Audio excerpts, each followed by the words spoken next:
As politicians in Pakistan met to discuss a budget in excess of $43 billion for the next financial year, 7-year-old GORI was forced to sell masks in Islamabad. The adults in the family are unwell, so she must wait for customers to be able to earn some money. My mother is sick. My father is sick. I must sell masks and gloves to take home some food in the evenings.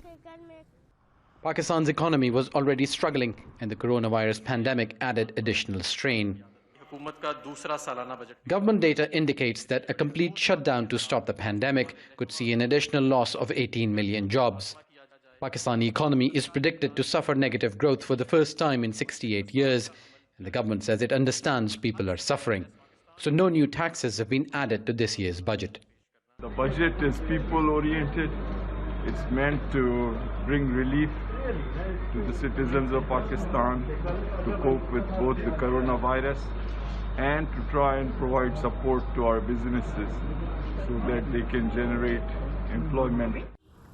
Even attractive offers such as not asking investors where their money came from have not worked.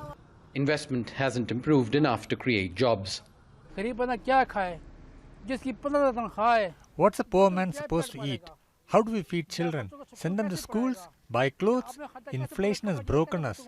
Even my mobile phone is blocked. A new law means now I must pay to get unlocked. All these problems are for the poor.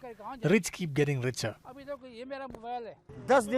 I made $12 in 10 days. What should I do?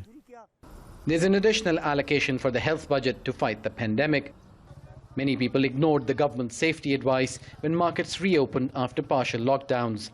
More than 128,000 people have been infected and 2,400 have died, including 40 medical staff. 2,000 others have also contracted the virus. Pakistan's doctors and paramedics have been critical of the government's response to the pandemic. There's a shortage of life-saving drugs, and many fear even specialized care facilities may not be able to properly treat patients. Hospital staff say people are panicking about the availability of oxygen tanks, which are in short supply as well.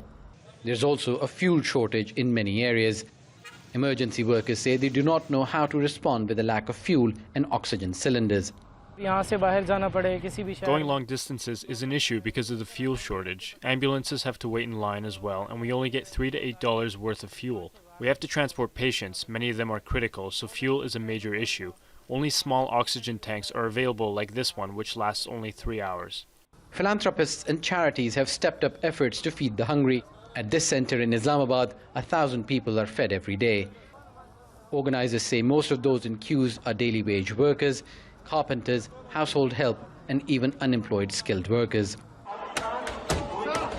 As politicians squabble to find and allocate appropriate resources, the options to stem the rising number of those living in poverty remain unclear.